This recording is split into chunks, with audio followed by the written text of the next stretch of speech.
a heavenly declaration, revelations, and sacred messages. Wishing everyone a blessed day worldwide. Today, I'd like to share with you the sacred message of God. Genesis 10:2-32. This is the report about Noah's sons, Shem, Ham, and Japheth, and their families. After the deep water went away, they all had children themselves. These are the sons of Japheth: Gomer, Magog, Madai, Javan, Tubal, Meshech, and Tiras. These are the sons of Gomer. Ashkenaz, Riphath, and Togarmah. These are the sons of Javan, Elisha, Tarshish. The Kittim people and the Rodanim people. These people lived by the sea. They lived in groups. Each group went to live in a different place. Each group spoke its own language. These are the sons of Ham: Cush, Mizraim, Put, and Canaan. These are the sons of Cush: Seba, Havilah, Sabta, Rama, and Sabteca. These are the sons of Rama: Sheba and Dedan. Cush was also the father of Nimrod. Nimrod became the first brave soldier in the world. The Lord helped Nimrod to be a great hunter. That is why people say, like Nimrod, a great hunter that the Lord helped. The first of Nimrod's lands were Babylon, Erech, Akkad, and Calneh, in Shinar. From that land he went to Assyria. This is where he built Nineveh, Rehoboth-I, and Calah. He also built Rezin. Rezin is between Nineveh and Calah, which is a large city. Mizraim was the ancestor of the Ludites, Anamites, Lehabites, Naphtuhites, Pathrusites, Casluhites, and Caphtorites. The Philistines were descendants of the Casluhites. Canaan was the father of Sidon, who was born first. Canaan was also the ancestor of the Hittites, Jebusites, Amorites, Girgashites, Hivites, Archites, Sinites, Arvadites, Zemarites, and Hamathites. After some time had passed, the Canaanite families separated to different places. The land of Canaan went from Sidon to Gerar. As far as Gaza, it went to Sodom, Gomorrah, Admah, and Zeboim. As far as Lasha, these are all descendants of Ham. They lived in groups in their own parts of the land. Each group spoke their own language. Shem also had sons. Shem was Japheth's older brother. All the sons of Eber are descendants of Shem. These are the sons of Shem: Elam, Ashur, Arphaxad, Lud, and Aram. These are the sons of Aram: Uz, Hul, Gether, and Meshech. Arphaxad was the father of Shelah. Shelah was the father of Eber. Eber had two sons. The name of one son was Peleg. When he was alive, people began to live in different places on the earth. That is why his name was Peleg.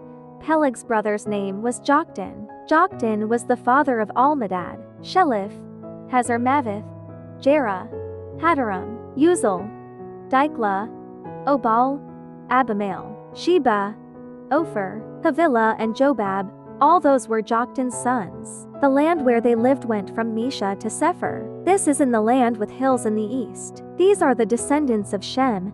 They lived in groups, in their own parts of the land. Each group spoke their own language. All these people are descendants of Noah's sons and their children. They went to live in different parts of the earth, and their children became different nations. This happened after God covered the earth with water, and then the water went away. Genesis 11:2-31. At this time, everyone who lived on the earth spoke one language. They used the same words. People moved to the east. They reached a large flat piece of land called Shinar. They stayed there to live. They said to each other, "We should make bricks and cook them until they are hard." These people used bricks instead of stones to build houses. They used tar to hold the bricks together instead of cement. They said, "Let us build a city to live in. We should also build a very tall tower. The tower will go up into the heavens. Then we will always be famous. If we do that, we will not have to separate and go to live in different places on the earth."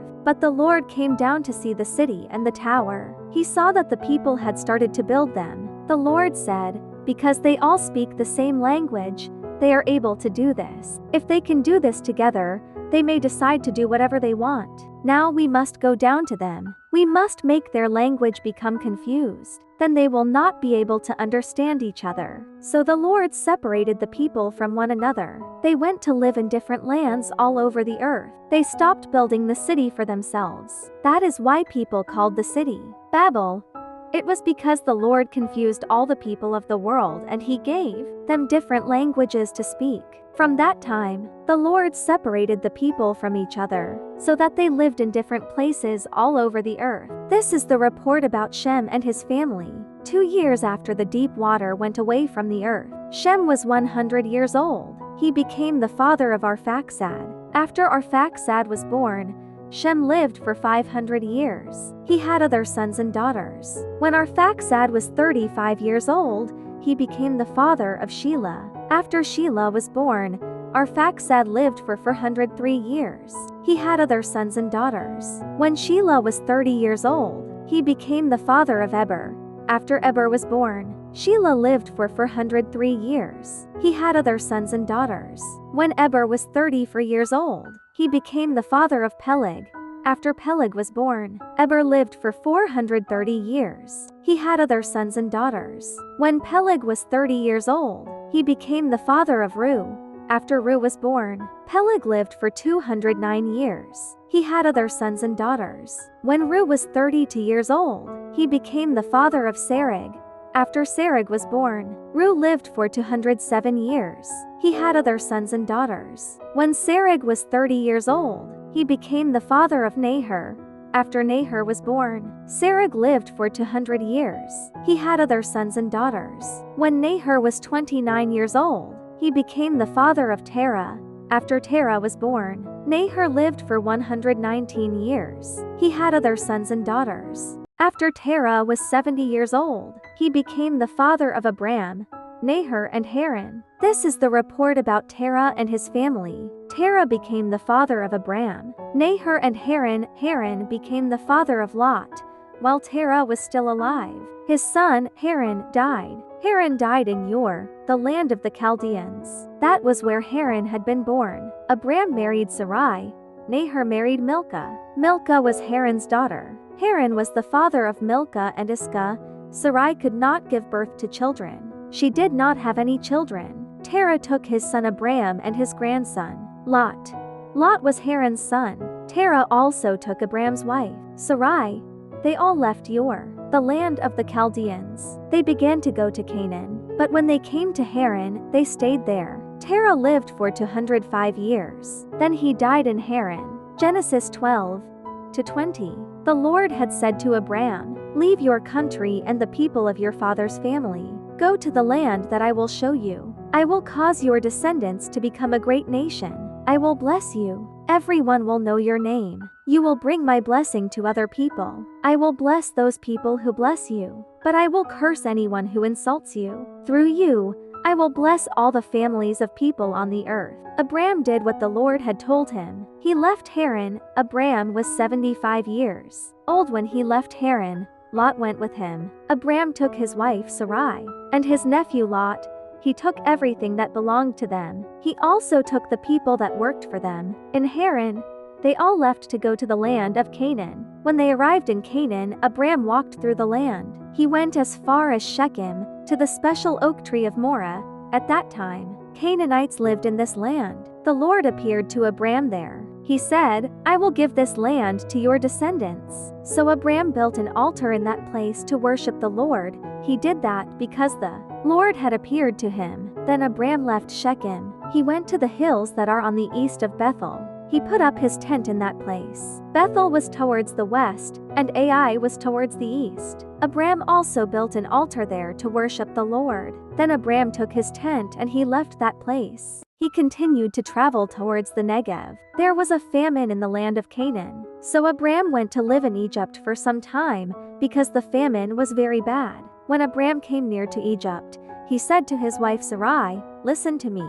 I know that you are a very beautiful woman. When the Egyptians see you, they will say, 'This is Abram's wife.' Then they will kill me, but they will let you live. So tell them that you are my sister. Then they will do good things to me, because they want to please you. They will not kill me because they will think that you are my sister." When Abram arrived in Egypt, The people saw that Sarai was a very beautiful woman. The king's officers saw her. They told Pharaoh that she was very beautiful. They took her to the king's palace. Pharaoh did good things to help Abram because of Sarai.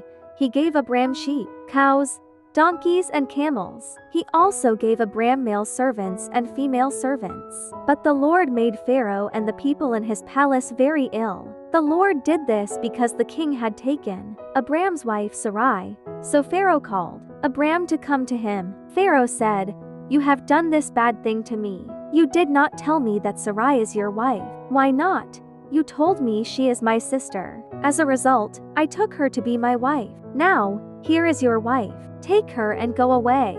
Pharaoh told his officers what to do with Abram. They sent Abram away, with his wife and everything that belonged to them. Blessed are those who hear the word of God and keep it. Remember to never stop praying and to keep reading the Bible, because God speaks to us through his word.